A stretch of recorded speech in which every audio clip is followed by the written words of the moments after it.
hello, good morning, and welcome to the 2024 Warwick Ancient Theatre Festival, organized by the Department of Classics and Ancient History.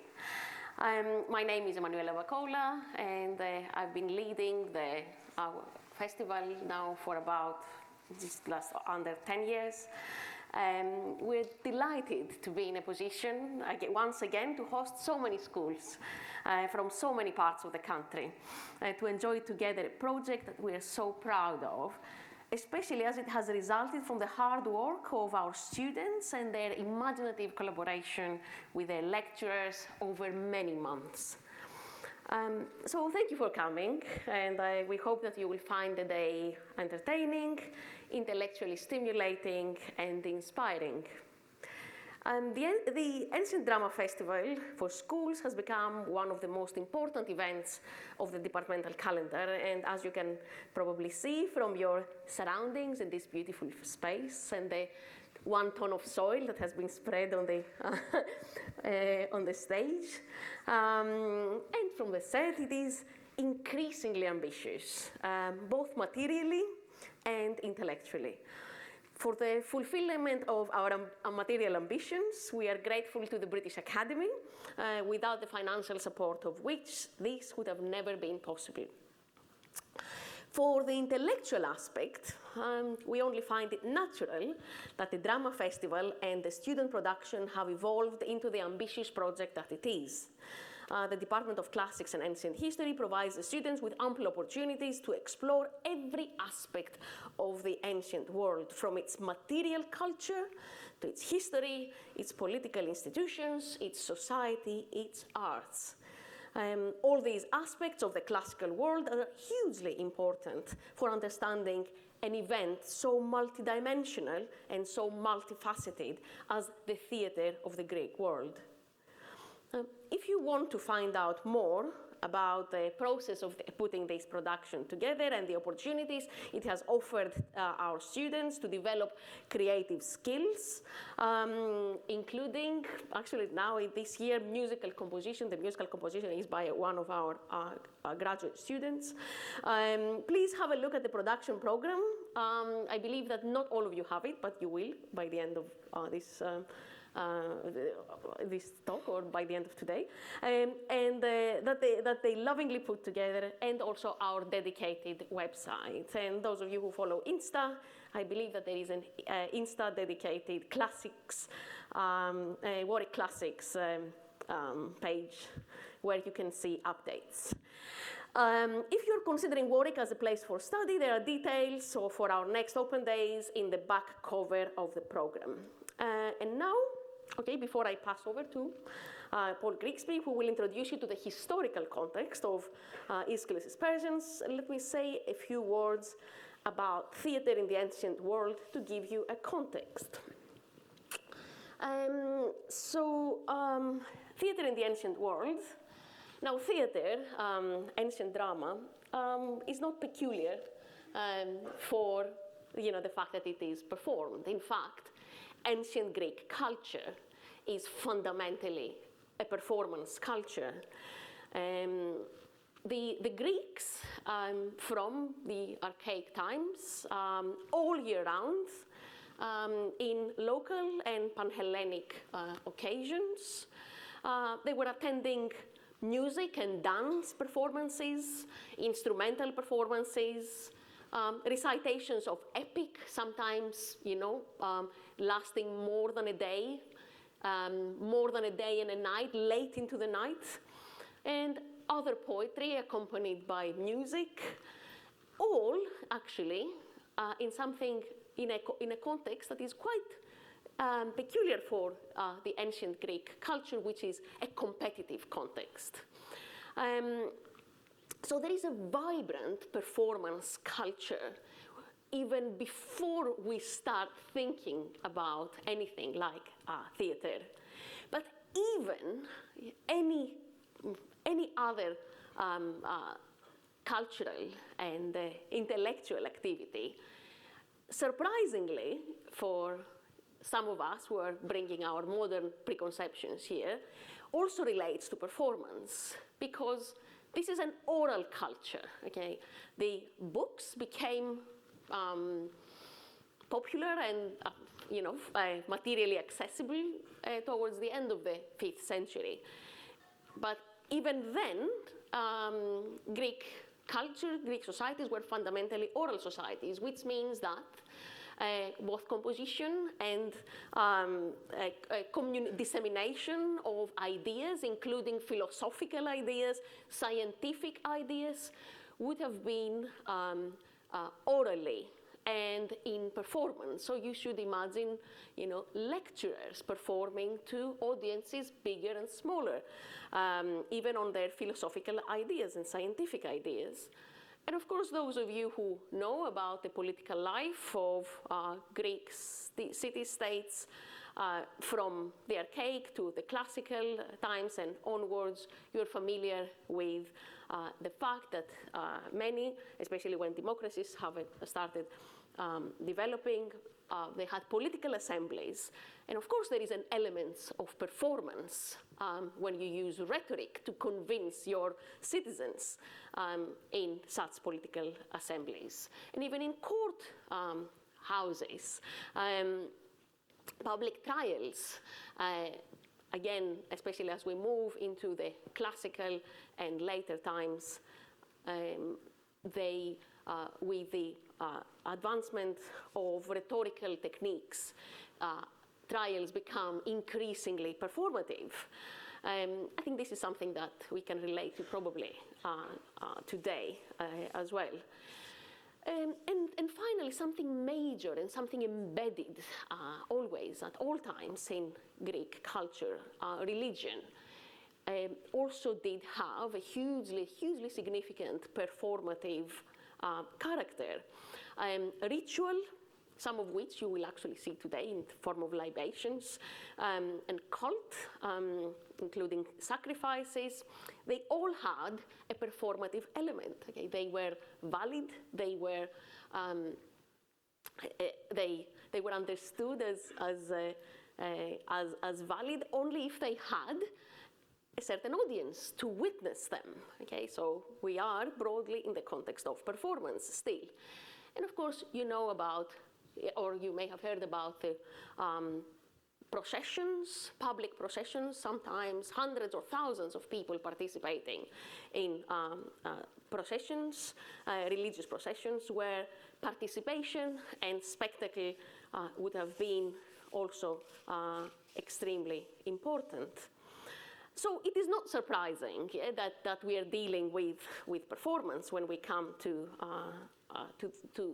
thinking about the theater, because the theater of ancient Athens is part and product of this all-encompassing song and performance culture, and which, of course, it inherits and much from and transforms it.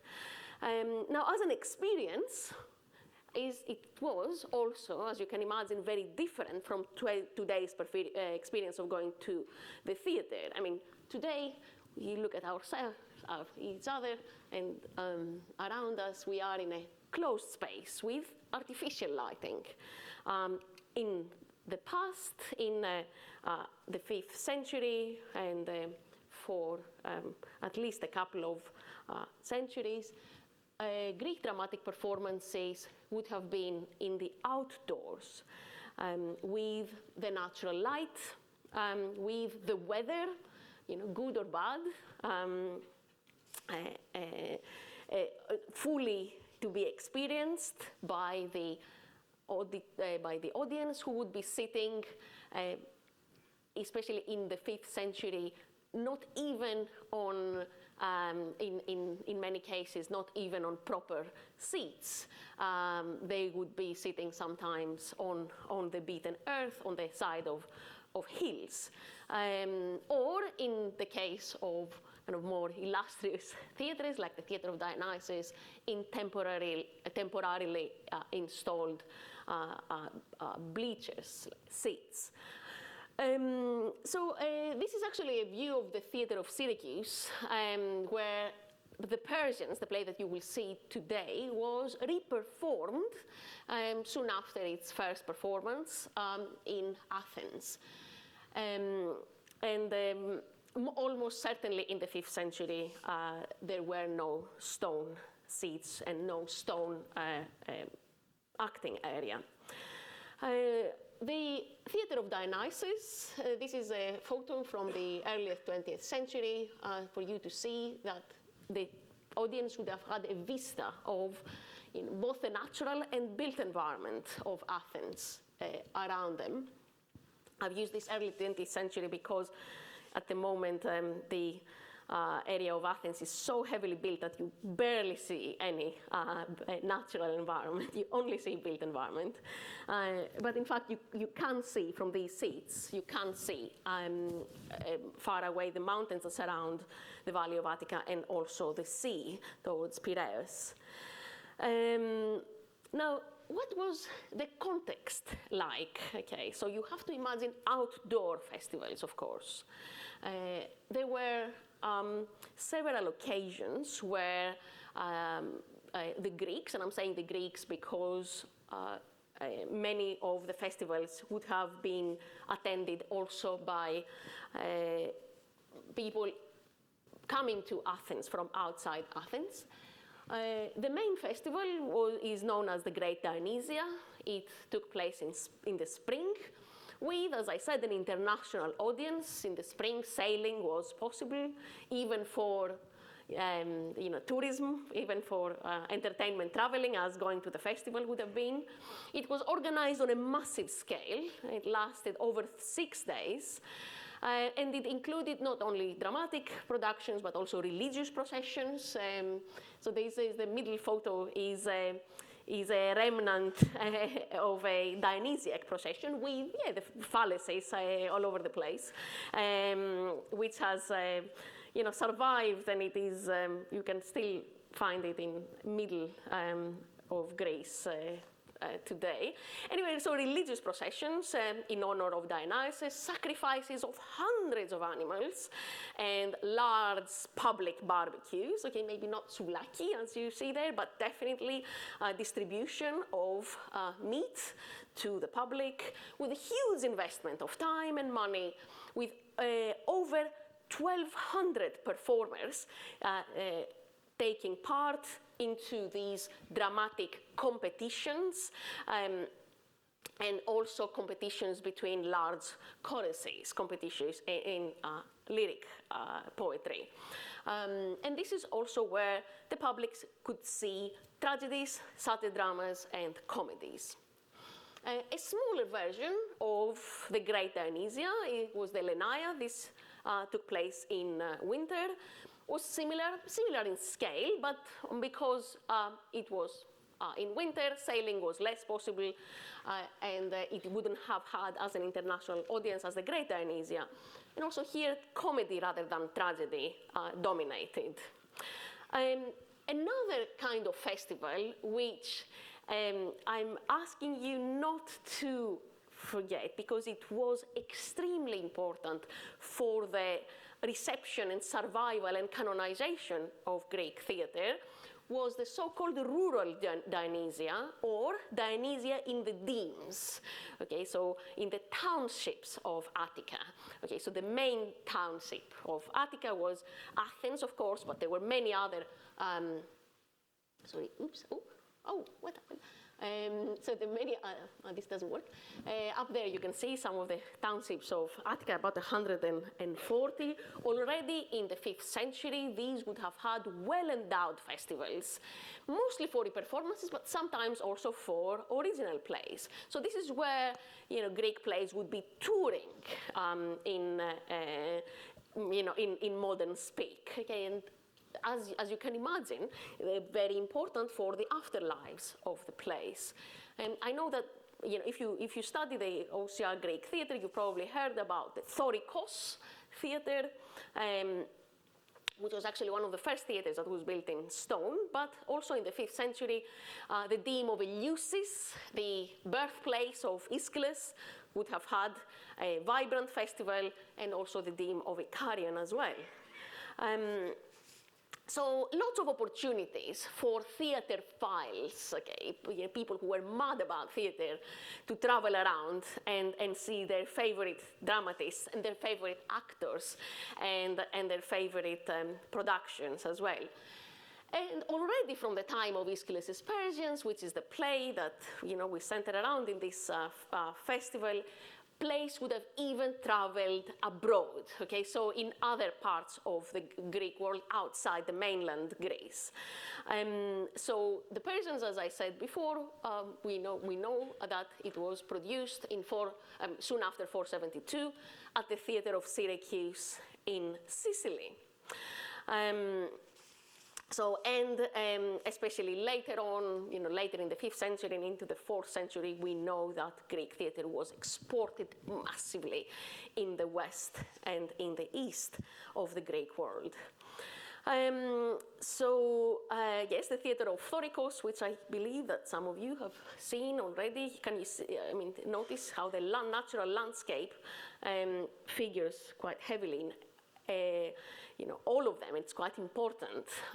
Now, in the theater of Ikarion, very little has survived, and probably that was because only the front seats would have been, stone ever. So the audience would have sat with their wet bums on the beaten earth of the side of the hill. Now, for the bonus for today is for students of Aeschylus' Persians, there is a hypothesis that I made quite a long time ago, and I think I'm really attracted and attached to it. That so those of you who know already the plot of the Aeschylus' Persians, which is the Battle of Salamis, if Aeschylus' Persians was ever produced, and I'm saying it's a hypothesis, was ever produced at that deme Dionysia of Eleusis, our archaeological evidence suggests that theater would have looked over to the Bay of Salamis, and this would have been the background. So imagine how important this would have been, and how much more it would have added to the performance if you had a play about the Battle of Salamis, which looked over to the Straits of Salamis. Now, with the development of theater in Athens, so funnily enough, the theater is very much connected with democracy, with Athenian democracy. Nevertheless, it actually started developing properly and started being a very, very popular and very beloved medium, overtaking almost entirely the cultural life of Athens already in the 6th century BC. Okay? Already at that time, Athens had fashioned itself as the cultural capital of Greece. Of course, there was a lot of money and a lot of influence and power to be extracted out of that reputation. The theater is conventionally thought to have been born, if anything like this is possible, in 534 BC. And already from its earlier stages, there would be a huge investment in theater festivals during the tyrannical regime of Pisistratus, because, of course, theater productions and theater festivals can be popular, and tyrannical regimes heavily relied on popular support. But Athenian theater, as I said, is intrinsically connected with democracy. It developed amid massive historical, social, and political developments, which led to the institution of democracy in Athens in around 508 BC, and also to its radicalization, which was about 460 BC. I remind you that Aeschylus' Persians is dated to around 472. And of course, the aftermath of the Persian Wars is important not only for our play today, but for much of Greek tragedy and comedy. With the victory of Greece over the Persian threat and the development of Athens into an empire, the Greek theater developed in this vibrant time of Athens, growing in wealth and influence and power around the Aegean world, with a lot of external wars and also booming prosperity. But we shouldn't forget also that Greek theatre in the 5th century inherits and engages with all that rich philosophical tradition of the so-called pre-Socratic philosophers, the first natural philosophers who spoke about, who more systematically, all of these ideas existed from before, but spoke more systematically about the cosmos and what makes the cosmos, and how can we have this material cosmos, and how can we understand this material cosmos, and how can we have gods at the same time? To, of course, political philosophy. All of these things are ripe for Greek theatre, for developing Greek theatre to pluck and draw upon. And of course, the contemporaneous, Greek theatre is contemporaneous of the 5th century, is contemporaneous with intellectual movement of the sophists, where there is an intense exploration of religious, philosophical, political, and social ideas. All of these somehow, infiltrate into that rich body of Greek tragedy and Greek comedy that we have. The earliest surviving tragedy is Aeschylus' Persians, the play that you will see today. The latest, around 405, Euripides' Iphigenia and Bacchae, produced posthumously. And also Euripides, a play that is attributed to Euripides called Rhysses, but this is probably a 4th century tragedy. There are Aristophanic comedies and comedies, later than that, but this is, such a very, very short life is the life of the surviving plays that we have. And I'm saying surviving plays because we have just a 2% of what was composed in the classical times.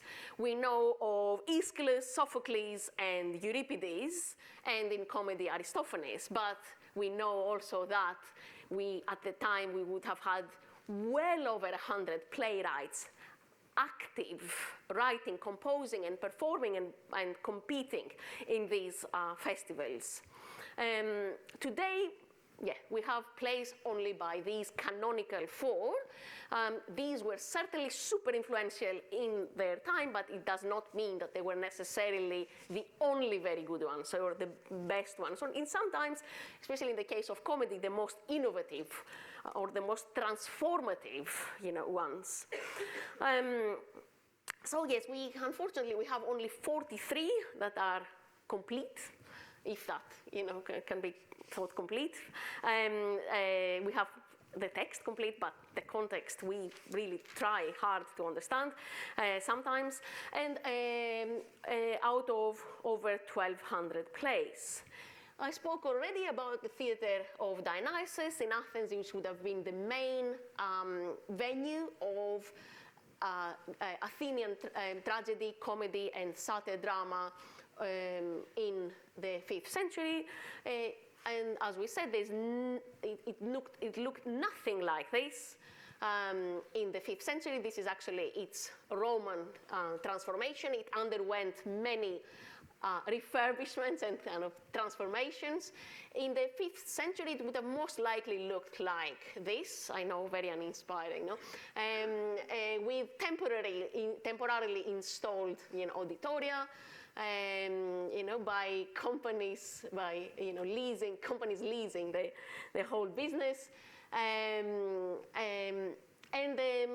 We didn't have anything like a circular orchestra, so don't believe images like these ones. But I like this image still because it just shows you, as also this one down here does, how huge the Skene building would have been, and how hugely present it would have been for the audience, and hence how important it would have been in the performances, with this huge one door, at least in the 5th century, in the middle. And then apart from that, so what you would expect to see in a 5th century performance in that outdoor space, you would expect to see about 2 to 3 actors, around 12 to 15 strong chorals, a hugely important part of the performance. Hard for us to get our heads around, but it gives us so many possibilities for experimentation and reflection. The chorus would have sung and danced. The characters would have also sung. And there was also musical accompaniment by the aulos player, the player of the double reed. The scenery would have been minimal, okay? So nothing like the modern, conception of scenery. So the rich spaces of Greek theatre, which include caves and forests and military tents and palaces, and all of that would have been constructed mainly with words, which had fired up the imagination of the audience. So very much, like this.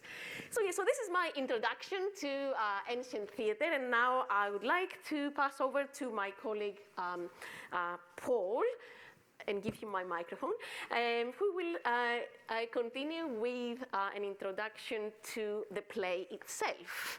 Okay, thank you very much.